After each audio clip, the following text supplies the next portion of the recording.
बचपन में मुझे एक कुत्ते ने काट लिया था और आज भी अगर किसी गली में कुत्ता दिख जाए तो मैं अपना रास्ता बदल लेता हूँ। खैर ये बात तो सच नहीं थी, लेकिन कुछ ऐसा ही ट्रॉमा हमारी इस कहानी के राइटर की जिंदगी का सच है। तो welcome back to the English classroom. आज हम पढ़ेंगे deep water by William O Douglas. ये कोई फिक्शनल कहानी नहीं है, ये हमारे राइटर की अपनी लाइफ का रियल एक्सपीरियंस है। विलियम ओ डगलस एक अमेरिकन राइटर और जज थे। डीप वाटर उनकी अपनी लाइफ पर बेस्ड एक ऑटोबायोग्राफिकल नैरेटिव है। ये इंसिडेंट तब का है जब डगलस सिर्फ 10 या 11 साल के ही थे। उन्होंने डिसाइड किया कि अब वो स्विमिंग सीखेंगे। उनके टाउन की यकीमा रिवर बहुत डेंजरस थी। उनकी मदर हमेशा उन्हें वार्न करती थी और हर ड्राउनिंग इंसिडेंट की डिटेल उनके दिमाग में फ्रेश रखती थी। इसीलिए रिवर अलाउड नहीं थी, लेकिन उनके टाउन याकिमा में YMCA का एक स्विमिंग पूल था जो सेफ माना जाता था, जो उनके लिए परफेक्ट अपॉर्चुनिटी लग रहा था। और वहीं से शुरू होती है उनकी जर्नी। YMCA पूल का शैलो एंड सिर्फ 2 या 3 फीट डीप था और डीप एंड 9 फीट का था, लेकिन डेप्थ ग्रेजुअली बढ़ती थी। डगलस ने वाटर विंग्स खरीदे और पूल जाना शुरू कर दिया। उन्हें थोड़ा ऑकवर्ड फील होता था, उन्हें अपने स्किनी लेग्स दिखाना बिल्कुल पसंद नहीं था। पूल में सबके सामने उतरना उनके लिए अनकंफर्टेबल था, लेकिन उन्होंने अपनी शर्म को साइड रखा और पानी में उतर गए। लेकिन शुरू से ही डगलस को पानी के अंदर रहने में एक अजीब सी हेजिटेशन फील होती थी। ये फियर नया नहीं था। जब वो सिर्फ 3 या 4 साल के थे, उनके फादर उन्हें कैलिफोर्निया के बीच पर ले गए। दोनों सर्फ के पास खड़े थे। डगलस अपने फादर को टाइटली पकड़े हुए थे, फिर भी वेव्स ने उन्हें गिरा दिया और पानी उनके ऊपर से गुजर गया। वो पानी के अंदर दब गए, सांस रुक गई, उन्हें बहुत डर लगा। उनके फादर हंस रहे थे, लेकिन डगलस के दिल में उस ओवर पावरिंग फोर्स का रियल टेरर बैठ गया था। YMCA पूल में जाने से उनके पुराने बीच वाले मेमोरीज फिर से फ्रेश हो गए। बचपन का वो फियर दोबारा सरफेस पर आ गया, लेकिन धीरे धीरे उन्होंने थोड़ा सा कॉन्फिडेंस गैदर किया। वाटर विंग्स पहनकर वो पानी में पैडल करते, दूसरे लड़कों को ऑब्जर्व करते और उन्हें कॉपी करके सीखने की कोशिश करते। 2-3 दिन ऐसे ही प्रैक्टिस चली और अब वो पानी में थोड़ा कंफर्टेबल फील करने लगे थे। तभी वो इंसिडेंट हुआ। एक दिन वो पूल गए जब वहां कोई नहीं था। जगह बिल्कुल शांत थी, पानी बिल्कुल स्टिल था और नीचे का वाइट टाइल्ड बॉटम बाथटब जैसा क्लीन लग रहा था। अकेले पानी में उतरने में उन्हें थोड़ा डर लग रहा था, इसलिए वो पूल के साइड पर बैठकर किसी और का वेट करने लगे। वो पूल के एज पर बैठकर बस दूसरों का वेट ही कर रहे थे कि तभी एक बड़ा सा लड़का अंदर आया। लगभग 18 साल का होगा, स्ट्रॉन्ग बिल्ड, मस्कुलर आर्म्स और लेग्स, चेस्ट पर थिक हेयर, एकदम पावरफुल फिजिकल प्रेजेंस। उसने डगलस को देखा और मजाक के टोन में चिल्लाया, hi skinny, how do like to be ducked. और बिना किसी वार्निंग के उसने डगलस को उठाया और सीधा डीप एंड में फेंक दिया। वो सिटिंग पोजीशन में पानी में गिरे, पानी उनके मुंह में चला गया और वो सीधा बॉटम की तरफ डूबने लगे। उन्हें डर तो लगा, लेकिन अभी उनका दिमाग काम कर रहा था। नीचे जाते हुए उन्होंने प्लान बनाया। जैसे ही पैर बॉटम को टच करेगा, वो जोर से जंप करेंगे, सरफेस पर आएंगे, सीधा फ्लोट होकर पैडल करते हुए पूल के एज तक पहुंच जाएंगे। प्लान तो अच्छा था, लेकिन नीचे जाते हुए उन्हें लगा जैसे वो 9 फीट 90 फीट बन गए हों। सांस रुकने लगी, लंग्स फटने को हो गए। जैसे ही पैर बॉटम को टच हुआ, उन्होंने पूरी ताकत से जंप लगाया। उन्हें लगा कि वो कॉर्क की तरह सरफेस पर आ जाएंगे, लेकिन वो धीरे धीरे ऊपर आए और आंखें खोली तो सिर्फ पीले कलर का पानी दिखा। उन्होंने हाथ पैर मार के रोप पकड़ने की कोशिश करी, लेकिन हाथ में सिर्फ पानी आया। सांस नहीं आ रही थी, चिल्लाना चाहा, आवाज नहीं निकली। फिर एक पल के लिए उनके आंखें और नाक बाहर आए, लेकिन मुंह पानी के अंदर ही रहा और वो फिर से नीचे जाने लगे।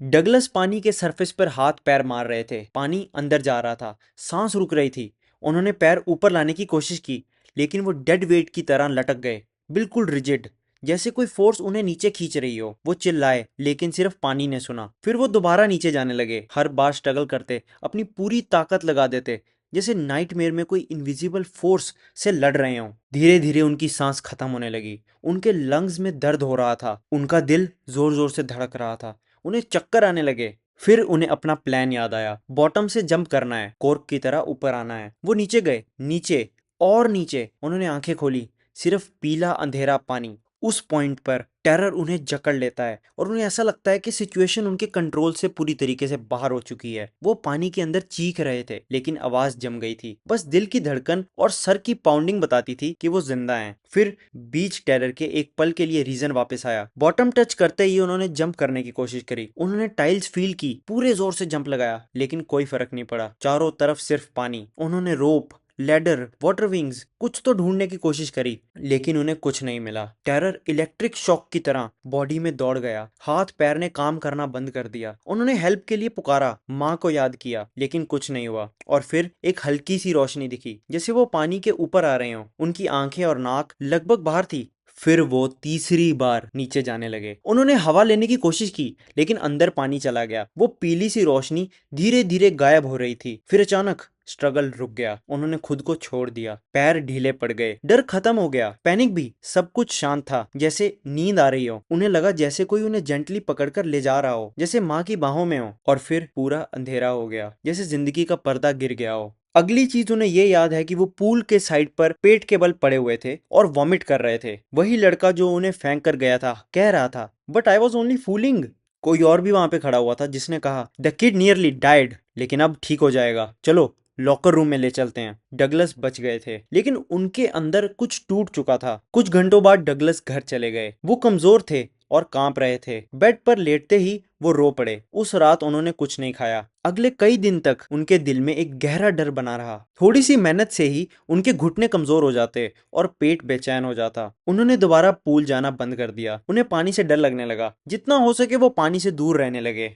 कुछ सालों बाद जब डगलस ने कैस्केड्स के पानी को देखा, उन्हें वहां उतरने का मन हुआ। लेकिन जब भी वो पानी में जाते, चाहे टियोटियन रिवर हो, बम्पिंग रिवर हो या गोट रॉक्स का वार्म लेक, पूल वाला पुराना टेरर वापस आ जाता। वो उन्हें पूरी तरीके से अपने कब्जे में ले लेता। उनके पैर जम जाते। एक दहशत उनके दिल को पकड़ लेती। ये डर सालों तक उनके साथ रहा। मेन लेक्स में कनू चलाते वक्त, न्यू हैम्पशायर में बैस फिशिंग करते वक्त, ओरिगोन के डेशूट्स और मेटोलियस रिवर्स पर ट्राउट फिशिंग करते वक्त, और कोलंबियन रिवर पर सैल्मन पकड़ते वक्त, या फिर बम्पिंग लेक में, हर जगह पानी का डर उनके साथ चलता रहा। इस डर ने उनकी फिशिंग ट्रिप्स का मजा खराब कर दिया। कैनोइंग, बोटिंग और स्विमिंग की खुशी उनसे छीन ली। डगलस ने अपने डर को खत्म करने के लिए हर तरीका अपनाया, लेकिन डर ने उन्हें मजबूती से पकड़ कर रखा। आखिर एक अक्टूबर में उन्होंने डिसाइड किया कि वो एक इंस्ट्रक्टर रखेंगे और प्रॉपरली स्विमिंग सीखेंगे। वो पूल गए और हफ्ते में 5 दिन रोज 1 घंटा प्रैक्टिस करने लगे। इंस्ट्रक्टर ने उनकी कमर के अराउंड एक बेल्ट बांधी। उस बेल्ट से एक रोप जुड़ी थी जो ऊपर पुली के थ्रू ओवरहेड केबल पर चलती थी। इंस्ट्रक्टर रोप का दूसरा एंड पकड़ कर रखते थे और उन्हें गाइड करते थे। वो पूल के एक किनारे से दूसरे किनारे तक बार बार जाते, घंटों तक, दिन पर दिन। कितने हफ्ते उन्होंने ऐसे प्रैक्टिस करी। हर बार जब डगलस पूल के एक किनारे से दूसरे किनारे तक जाते, थोड़ा सा पैनिक उन्हें पकड़ लेता। जब भी इंस्ट्रक्टर रोप को हल्का सा छोड़ता और वो पानी के नीचे जाते, पुराना डर वापस आ जाता। उनके पैर फिर से जम जाते। 3 महीने लगे टेंशन को धीरे धीरे कम होने में। फिर इंस्ट्रक्टर ने उन्हें सिखाया कि पानी के नीचे फेस ले जाकर सांस बाहर कैसे छोड़नी है और ऊपर आकर सांस कैसे लेनी है। डगलस ने ये एक्सरसाइज 100 बार रिपीट की। धीरे धीरे हर प्रैक्टिस के साथ वो अपनी पैनिक का एक हिस्सा छोड़ते गए। अब जब उनका सिर पानी के नीचे जाता तो डर पहले जैसा कंट्रोल नहीं कर पाता था। फिर इंस्ट्रक्टर ने उन्हें पूल का किनारा पकड़कर सिर्फ पैरों से किक करना सिखाया। कई हफ्तों तक डगलस बस यही प्रैक्टिस करते रहे। शुरू में उनके पैर काम ही नहीं करते थे, जैसे वो अभी भी डर के कंट्रोल में हो, लेकिन धीरे धीरे उन्होंने अपने पैरों को रिलैक्स करना सीख लिया और आखिरकार वो उन्हें कंट्रोल करने लगे। इस तरह इंस्ट्रक्टर ने डगलस को पीस बाय पीस एक स्विमर बना दिया। पहले ब्रीदिंग, फिर फ्लोटिंग, फिर किकिंग, हर चीज को अलग अलग परफेक्ट किया। और जब हर पार्ट स्ट्रांग हो गया, तब उन्होंने सबको एक साथ जोड़ दिया। अप्रैल में इंस्ट्रक्टर ने उनसे कहा, now you can swim, dive of and swim the length of the pool, crawl stroke. Douglas ने डाइव किया और पूरे पूल की लेंथ स्विम कर ली। इंस्ट्रक्टर का काम खत्म हो गया था, लेकिन डगलस खुद को अभी भी पूरी तरीके से रेडी नहीं मानते थे। उन्होंने सोचा कि क्या वो अकेले पूल में जाके भी डर को कंट्रोल कर पाएंगे। उन्होंने खुद को टेस्ट किया। वो पूल की लेंथ बार बार स्विम करते रहे। कभी कभी पुराना डर हल्का सा वापस आ जाता, लेकिन इस बार डगलस उसे सीधा चैलेंज करते। वो कहते, trying to scare me well here's to you, look.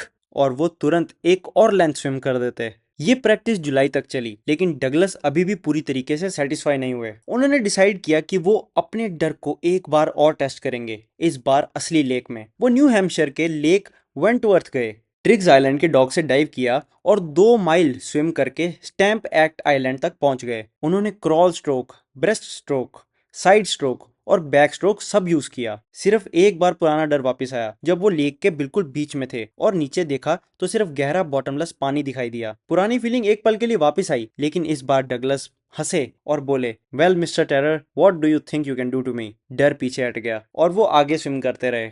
फिर भी डगलस के मन में थोड़ा सा डाउट बाकी था। मौका मिलते ही वो वेस्ट की तरफ निकले। टाइटन रिवर से होते हुए कॉनराड मीडोज गए, फिर कॉनराड क्रीक ट्रेल से मीड ग्लेशियर तक पहुंच गए। उन्होंने वॉर्म लेक के पास एक हाई मीडो में कैंप लगाया। अगली सुबह उन्होंने कपड़े उतारे, लेक में डाइव किया और पूरा लेक पार करके दूसरी तरफ तक स्विम किया और फिर वापस भी स्विम करके आए, बिल्कुल वैसे ही जैसे डग कॉर्पोरन किया करते थे, जो कि एक माहिर स्विमर थे। खुशी से उन्होंने जोर से शाउट किया और गिलबर्ट पीक ने उसकी एको वापस लौटा दी। उस पल डगलस ने महसूस किया उन्होंने पानी के डर को हरा दिया है। ये एक्सपीरियंस डगलस के लिए सिर्फ स्विमिंग सीखने का मोमेंट नहीं था, इसका मतलब बहुत गहरा था। उन्होंने असली डर को महसूस किया था, उन्होंने मौत जैसी फीलिंग भी एक्सपीरियंस की थी और फिर उस डर को हरा दिया। उन्हें समझ आया कि मौत में शायद शांति हो सकती थी, लेकिन असली टेरर मौत के डर में होता है। इसी बात को अमेरिका के former president Franklin D Roosevelt ने कहा था, all we have to fear is fear itself. Roosevelt का मतलब था कि सबसे बड़ा दुश्मन हमारा खुद का डर होता है। डगलस ने जब डर का सामना किया तब उनके अंदर जीने की इच्छा और भी स्ट्रांग हो गई। डर को हरा के उन्होंने सिर्फ स्विमिंग नहीं सीखी, उन्होंने लाइफ को हिम्मत के साथ जीना सीखा। आखिरकार डगलस ने खुद को आजाद महसूस किया। अब वो बिना किसी डर के ट्रेल्स पर चल सकते थे, पहाड़ों पर चल सकते थे। उन्होंने सिर्फ पानी को नहीं बल्कि अपने फियर को हरा दिया था। यहाँ खत्म होती है हमारी स्टोरी। अब देखेंगे इस स्टोरी के कुछ इंपॉर्टेंट थीम्स को। सबसे पहला थीम है फियर एंड ट्रॉमा। एक चाइल्डहुड इंसिडेंट कैसे इंसान के दिमाग में परमानेंट डर बना देता है, ये स्टोरी क्लियरली दिखाती है। दूसरा थीम है करेज एंड डिटर्मिनेशन। डगलस भागते नहीं है, वो डर का सामना करने का डिसीजन लेते हैं। तीसरा है साइकोलॉजिकल ग्रोथ। ये सिर्फ फिजिकल स्विमिंग सीखने की कहानी नहीं है, ये मेंटल स्ट्रेंथ बिल्ड करने की जर्नी है। फिर आता है self confidence through practice. Regular training, repetition, discipline, इन सब ने उनका कॉन्फिडेंस वापस लौटाया। और सबसे पावरफुल आइडिया है फियर ऑफ फियर। कभी कभी सिचुएशन से ज्यादा हम उसके डर से डरते हैं। जब डगलस ने फियर को फेस किया तब उन्हें समझ आया कि असली दुश्मन पानी नहीं है बल्कि उनका खुद का डर है। अगर बात करें करेक्टर स्केच की तो विलियम और डगलस का करेक्टर दो क्लियर स्टेजेस में डिवाइड होता है, फियर स्टेज और ग्रोथ स्टेज। पहले स्टेज में हम एक सेंसिटिव और डरपोक बच्चे को देखते हैं। एक ट्रोमैटिक नियर ड्राउनिंग इंसिडेंट ने उनके दिमाग में डीप वाटर का स्ट्रॉन्ग फोबिया बना दिया। डर इतना गहरा था कि सालों तक उनकी लाइफ को कंट्रोल करता रहा। लेकिन दूसरे स्टेज में ट्रांसफॉर्मेशन होता है। डगलस भागते नहीं है, वो डिसीजन लेते हैं कि डर का सामना करेंगे। डिसिप्लिन, रेगुलर ट्रेनिंग और मेंटल स्ट्रेंथ के थ्रू वो अपने फियर को ब्रेक करते हैं। उनका करेक्टर हमें यह सिखाता है कि करेज का मतलब डर का ना होना नहीं होता, करेज का मतलब होता है कि डर के बावजूद एक्शन लेना। इस जर्नी में डगलस एक फियरफुल चाइल्ड से एक कॉन्फिडेंट, डिटरमिन्ड और मेंटली स्ट्रॉन्ग इंसान बन जाते हैं। अगर बात करें सेंट्रल आइडिया की तो डीप वाटर का सेंट्रल आइडिया सिर्फ स्विमिंग सीखने की कहानी नहीं है, ये फियर और करेज के बीच की लड़ाई है। स्टोरी दिखाती है कि ट्रॉमा को इग्नोर करने से वो खत्म नहीं होता, उसका सामना स्टेप बाय स्टेप करना पड़ता है। डगलस हमें सिखाते हैं कि कॉन्फिडेंस एक दिन में नहीं बनता, परसिस्टेंस, रेगुलर प्रैक्टिस और पेशेंस से बिल्ड होता है। और सबसे इंपॉर्टेंट, जब हम अपने सबसे बड़े डर का सामना कर लेते हैं तभी हमें असली फ्रीडम मिलती है।